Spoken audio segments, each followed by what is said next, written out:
নমস্কার বন্ধুরা, রিম্পির রান্নাঘরে তোমাদের সবাইকে স্বাগত। আজকে আমি ছোট মাছের একটি রেসিপি তৈরি করব। তো সেটা কি দিয়ে করব তোমরা দেখে নাও। এখানে আমি ছোট মাছ নিয়েছি, হাফ কিলোর মতো মোরলা মাছ। তার সঙ্গে আমি এখানে বড় বড় 3টে পেঁয়াজ কুচি করে কেটে নিয়েছি, আর 2-4টে কাঁচা লঙ্কা নিয়েছি। এখানে আছে ধনেপাতা। তারপর এখানে আমি সবজি নিয়েছি, আলু, বেগুন, সিম এভাবে করে কেটে নিয়েছি। তারপর এখানে 2টো পেঁয়াজ নিয়েছি, এই পেঁয়াজ দুটো আমি পেস্ট করে দিব। আর ফোড়নের জন্য আমি নিয়েছি 2টো শুকনো লঙ্কা আর একটু কালো জিরে। তো প্রথমে আমি মাছগুলো দিয়ে, সবজিগুলোকে দিয়ে, সব কিছু দিয়ে খুব ভালো করে মেখে নিব, তারপর আমি রান্না করব। তো প্রথমে আমি মেখে নিচ্ছি, দেখে নাও।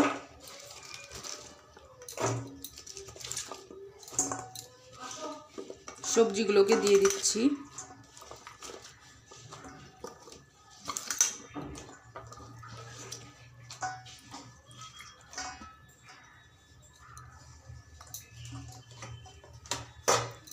এরপর আমি মাছগুলোকেও দিয়ে দিচ্ছি।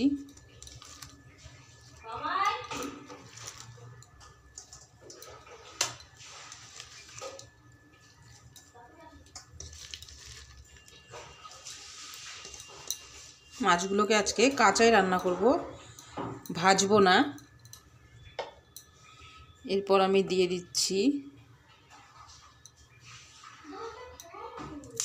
ঝাল অনেকে কম বেশি খায়, সেই কারণে আমি অল্প লঙ্কা দিয়ে দিচ্ছি ভেঙে ভেঙে।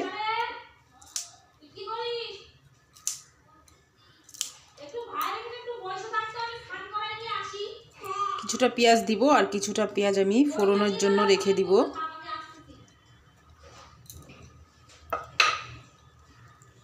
এরপর আমি এখানে দিয়ে দিব সামান্য একটু লঙ্কার গুঁড়ো। ছোটো মাছের চচ্চড়ি একটু ঝাল ঝাল না হলে খেতে কিন্তু ভালো লাগে না। এরপর দিয়ে দিব হলুদ গুঁড়ো।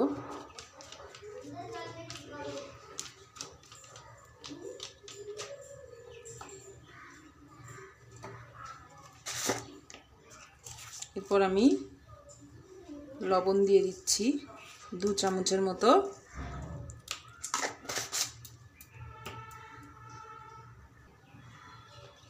আর অল্প দিয়ে দিব কাঁচা সর্ষের তেল।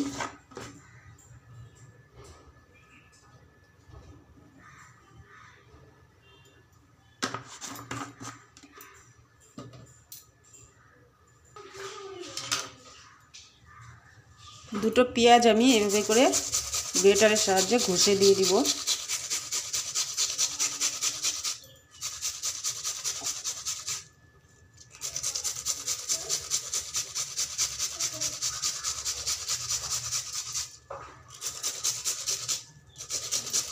তাহলে গ্রেভিটা একটু ভালো হবে। আমি চচ্চড়িটা একটু মাখা মাখা করে করব, মানে খুব শুকনোও না আবার খুব ঝরঝরাও না।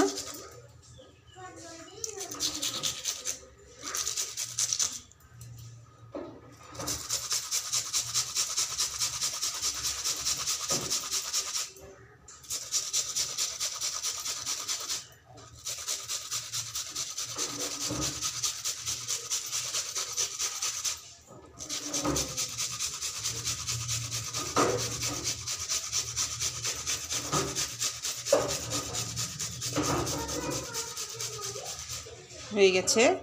এখন আমি খুব ভালো করে মেখে নিচ্ছি সবজি দিয়ে মাছগুলোকে।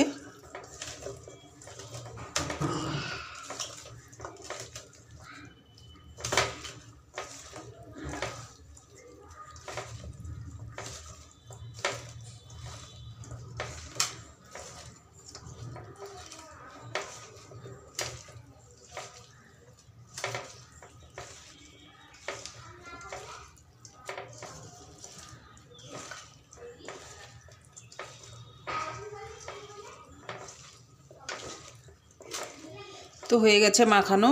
এদিকে মাখানোটা থাক, আমি গ্যাসটা ধরিয়ে কড়াইটা বসিয়ে দিচ্ছি। তো কড়াই বসিয়ে দিয়েছি, মনে হচ্ছে গরম হয়ে গেছে। আমি প্রথমেই দিয়ে দিচ্ছি তেল।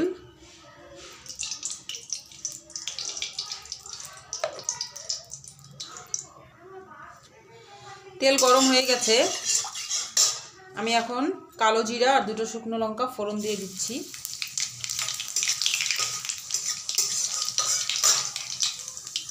এরপর কেটে রাখা পেঁয়াজগুলো দিয়ে দিচ্ছি।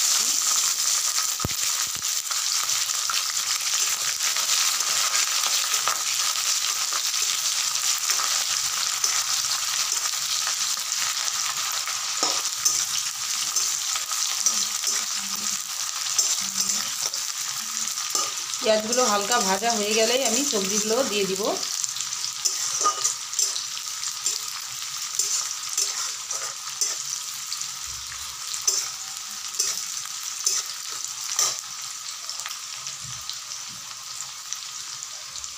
দিয়ে দিচ্ছি মেখে রাখা সবজি আর মাছগুলো।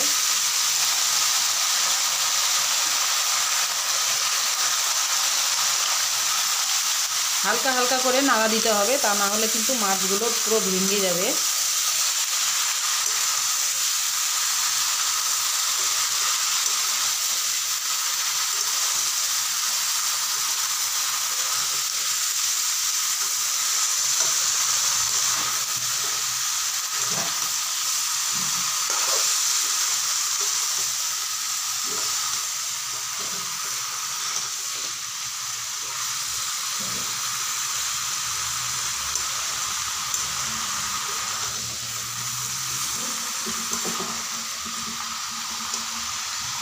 এরপর আমি ঢাকা দিয়ে দিব। ঢাকা দিয়ে দিচ্ছি।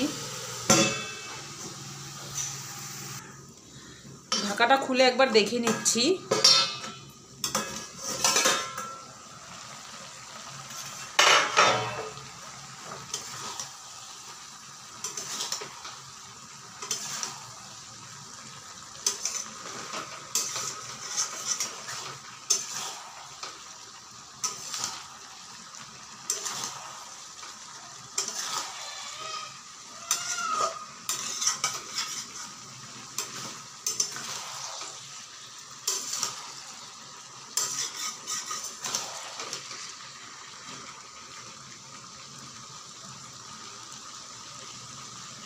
তো বন্ধুরা, শীতকালে ছোটো মাছ সবজি দিয়ে ছোটো মাছের চচ্চড়ি দারুণ একটি রেসিপি।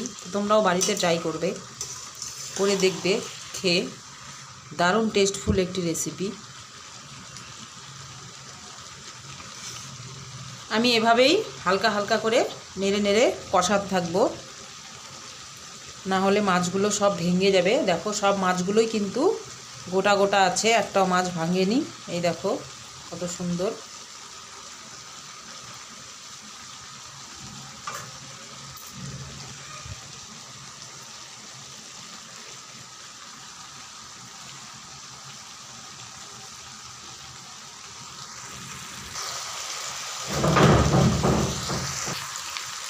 তো চচ্চড়িটা প্রায় হয়ে এসছে, আমি এখন দিয়ে দিচ্ছি ধনেপাতা।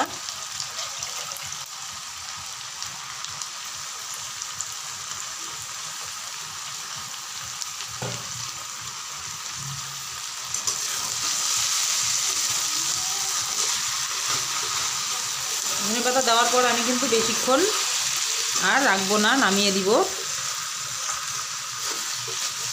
তাহলে ধনেপাতার যে গন্ধটা আছে সেটা নষ্ট হয়ে যায় বেশিক্ষণ রান্না করলে।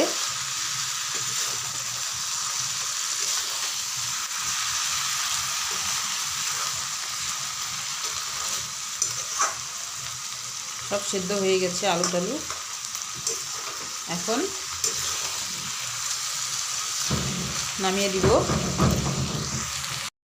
তো বন্ধুরা, আমার মোরলা মাছের চচ্চড়ি রেডি। দেখো তোমরা কত সুন্দর হয়েছে, খেতেও নিশ্চয়ই টেস্টি হবে। তো আজকের এই রেসিপিটা যদি ভালো লেগে থাকে তো প্লিজ আমার চ্যানেলটিকে অবশ্যই সাবস্ক্রাইব করবে।